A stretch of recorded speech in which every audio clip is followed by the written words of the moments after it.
Olá, meninos e meninas, sejam bem-vindos à nossa videoaula de Geografia. Eu sou o professor Davidson e hoje a gente trata de um assunto extremamente importante para a ordem política internacional, que é a organização de blocos econômicos. Essa aula já foi ministrada para vocês ainda na primeira etapa, quando a gente tratou do aspecto geral da formação de blocos, com as modalidades e alguns dos blocos mesmo, nós chegamos a trabalhar com vocês individualmente. Hoje, pelo fato de vocês estarem trabalhando com Europa, e uma das partes fundamentais de Europa é a questão econômica, a gente vai fazer uma pequena revisão a respeito desse bloco, a União Europeia, e mostrar algumas das características principais que ele tem apresentado nos últimos tempos. Como todos vocês sabem, a Europa se envolveu recentemente numa polêmica muito grande com o pedido de saída do Reino Unido da União. Isso representou motivo de discussão e uma série de problemas que, no final das contas, chegaram mesmo a fazer com que alguns primeiros ministros tivessem uma dor de cabeça muito grande dentro da União Europeia. Hoje a gente vai falar um pouquinho disso. Então vamos lá. Bom, primeiramente, quem é a União Europeia? A União Europeia é um grupo de 27 países na atualidade que se organiza na forma de uma união monetária. Essa união monetária é o estágio mais avançado do ponto de vista comercial que se pode ter de integração comercial entre dois ou mais países. Lembrando vocês novamente, a principal forma de organização, do ponto de vista tarifário, é a zona de livre comércio. Ela é a mais difundida no mundo hoje e representa aquela que normalmente é a mais fácil de se fazer. Pois bem, a União Europeia evoluiu a partir de uma zona de livre comércio para uma zona de união aduaneira, para em seguida se transformar num mercado comum, um espaço econômico e, por último, uma união monetária, incluindo uma zona do euro como moeda própria. A União Europeia ela começa já bem cedo, antes mesmo do término da Segunda Guerra Mundial, começa a acontecer uma fase de integração entre Bélgica, Holanda e Luxemburgo, que formalizam um espaço de trocas comum, visando principalmente facilitar as importações e as exportações para aquela região. São três países que, apesar de pequenos do ponto de vista territorial, apresentam uma economia que é uma economia muito dinâmica, e essa economia poderia se beneficiar bastante a partir de produtos que seriam trocados sem tarifação e com uma possibilidade de união aduaneira em relação ao comércio com outros países. Um pouco mais tarde, por volta de 1950, o ministro da Economia francês propôs a formação de um espaço amplo de trocas e isso em 1951 foi concretizado. Houve a formação então da chamada SECA, Comunidade Econômica do Carvão e do Aço, que visava principalmente normatizar as questões siderúrgicas daquela região. Esses países ainda estavam dentro de uma fase de recuperação econômica. A Segunda Guerra Mundial tinha destruído muitas das infraestruturas locais e o resultado foi que esses países poderiam ter vantagens muito grandes se unissem seus esforços em torno de dois elementos extremamente importantes para a economia daquela época. O primeiro deles, uma forma de energia, uma fonte de energia, o carvão. E esse carvão mineral era fundamental para uma série de processos industriais daquela época. E também para a produção de aço. Ele integra junto com o ferro, o manganês e alguns outros metais, as misturas que vão fazer com que posteriormente aquilo seja transformado em aço. Como o aço tem uma aplicação enorme do ponto de vista industrial e da construção civil, esta foi uma das fases mais importantes da União. Por quê? Porque no final das contas colocou um produto essencial à disposição de vários países que necessitavam do recurso e de uma forma bem cooperativa. Bom, um pouco mais à frente, em 1957, por meio do Tratado de Roma, outros países vão aderir a essa união e formar a Comunidade Econômica Europeia. Essa Comunidade Econômica Europeia teve diversos momentos. em que houve, né, a entrada e a saída de alguns membros, e uma situação, né, que já chegou a mesmo a opor os interesses do próprio Reino Unido, né, que em 1972 entra definitivamente para esse espaço. Esse espaço teve alguns outros nomes, virou Espaço Econômico Europeu, mas o fato é que no início da década de 1990, através do Tratado de Maastricht, criou-se, né, a União Europeia. E essa União Europeia, ela entra em vigor como um espaço de trocas que se assemelha agora a um mercado comum. O que é um mercado comum? Relembrando com vocês, é aquele espaço onde, além da circulação livre de mercadorias e de serviços, você tem uma união aduaneira em torno, né, da aquisição de mercadorias e serviços através de países não membros, e ainda assim você tem também, né, um espaço de circulação, que é um espaço de circulação amplo, né, para pessoas, capitais e outros tipos de produtos financeiros. Muito bem. A partir do Tratado de Maastricht, fixou-se então um espaço que seria um espaço amplo de trocas, que inclusive previa a implantação de uma moeda comum. Essa moeda é o euro, que foi finalmente em 1999 colocada num espaço chamado Zona do Euro.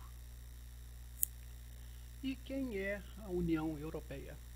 A União Europeia é um imenso espaço de trocas que não envolve todos os países da Europa com toda certeza. Você tem, por exemplo, Ucrânia, Rússia e alguns outros que não fazem parte. Existem também alguns países que postulam sua integração, como é o caso da Turquia, mas ainda não fazem parte. E esse espaço de trocas reúne 27 países. Com a saída do Reino Unido, então, passamos a ter de 28 para 27 países. Ele é um imenso espaço de trocas e que, do ponto de vista econômico, se coloca como sendo o principal bloco econômico do mundo. O PIB da União Europeia é maior do que o PIB dos Estados Unidos. Porém, evidentemente, isso aí do ponto de vista absoluto, porque do ponto de vista territorial e demográfico a situação é diferente. Os Estados Unidos possuem uma população menor do que a europeia, né? Então, considerando, né, o tamanho e o dinamismo da economia, a União Europeia hoje se coloca como talvez o principal mercado de trocas do mundo. Existem vários países que estão em negociação, e mesmo dentro da chamada zona do euro, você tem países que participam da União Europeia, mas que não aderiram formalmente à moeda única. Entre estes países, nós temos alguns muito importantes, como é o caso, por exemplo, da Dinamarca, que ainda hoje não aceitou, a Suécia, que ainda hoje também não aderiu. Mas, de modo geral, a maior parte das economias consideradas de grande dinamismo, como é o caso da Alemanha, da França, estão integradas há muito tempo e dão mostras de continuarem, né, dentro da União Europeia por muito tempo ainda. Os países que ainda não foram aceitos na União e que postulam, né, a sua entrada, eles precisam se adequar a uma série de normas que a gente poderia resumir, né, nos itens que estão colocados aí. Primeiro ponto, ser um Estado de direito plenamente democrático. A gente analisa a situação do leste europeu principalmente e vê que a política nesses locais ainda é uma política muito fechada em torno de determinados interesses de grupos. E há determinados países mesmo que não apresentam uma situação democrática plena. A Turquia é o principal exemplo, né? O presidente atual da Turquia, na verdade, se coloca mais como um ditador. Ele sofreu um golpe de Estado há um tempo atrás, que muitos acreditam que tenha sido, inclusive, programado por ele mesmo, usurpou os poderes legislativos e se colocou como sendo o chefe supremo da nação, independentemente de uma parte grande da população reivindicar a sua saída e pedir eleições gerais. Então a Turquia não atende a essa situação de Estado de direito plenamente democrático. Não vai ser aceita, já tinha problemas anteriores relacionados com questões religiosas e com a segregação de alguns grupos, como os curdos, dentro do país, e vai ter mais problemas então com essa questão do Estado de Direito. Uma outra coisa que chama muita atenção, principalmente no leste europeu, é que existem muitos países que ainda têm a situação religiosa como muito delicada. Internamente, países como a Macedônia, né, ainda enfrentam problemas sérios no que diz respeito à questão da segregação religiosa e da ampla liberdade de direitos dos seus cidadãos. Um Estado laico, sem absolutamente nenhuma interferência religiosa, né, é uma condição importante para ingresso na União Europeia. Boa parte dos países europeus não querem ter problemas associados, né, com minorias religiosas em seus países, tá? E ao mesmo tempo que isso é combatido, é favorecida também um amplo espaço de discussão e de aceitação dessas questões culturais. Embora em muitos países, por exemplo na França, né, essa questão envolvendo minorias religiosas acabou por se tornar também, no passado, uma situação muito problemática. A proibição do uso da burca pelas muçulmanas, né, foi uma situação extremamente mal vista pela população muçulmana da França. Ser um Estado laico, então, seria fundamental. A política cambial e financeira é fundamental, uma vez que você tem aí uma união que depende, né, do desempenho de todos os países. Isso significa dizer que manter sob controle inflacionário a sua economia é um dos requisitos mais importantes para poder participar da União Europeia. O combate à corrupção e o fortalecimento das instituições, é claro, né, também tem um papel fundamental.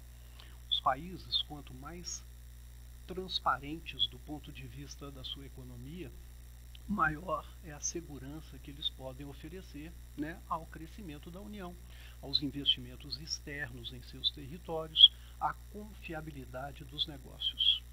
A questão da política ambiental também foi muito debatida há um tempo atrás. Ela está um pouco sumida, mas a Europa coloca-se hoje como sendo um mercado mais dinâmico nas questões ambientais do mundo.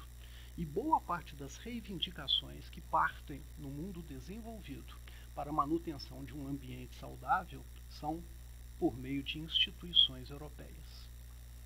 A última coisa que também tem muita importância nos últimos tempos, né, que representou um problema seríssimo do ponto de vista das questões políticas entre os países interministeriais, esteve ligado com a política migratória. A Europa tem, né, uma circulação livre, né, de pessoas, dos seus membros, claro, né, através de um espaço chamado Espaço Schengen. Esse espaço prevê que um indivíduo, ao ingressar na alfândega de um dos países integrantes da União Europeia, ele automaticamente está autorizado a circular por toda a União Europeia. Isso aí acabou criando uma série de obstáculos, né, nos últimos tempos, porque as questões relacionadas com as lutas civis no Oriente Médio e no norte da África acabaram levando a ondas migratórias que foram recebidas de maneiras diferentes, né, pelos governos da Espanha, da Itália, da Alemanha e da França. Cada um deles tinha um certo parecer com relação à questão dos imigrantes. E isso aí acabou criando uma situação bem complicadinha para a União Europeia durante um certo tempo. Parece que isso já vem se superando nos últimos tempos. Bom, o que havia necessidade de revisar com vocês no que diz respeito aos pontos mais importantes da União Europeia são esses itens. Eu espero que vocês tenham gostado. A gente se encontra em breve. Eu agradeço a sua presença. Até lá.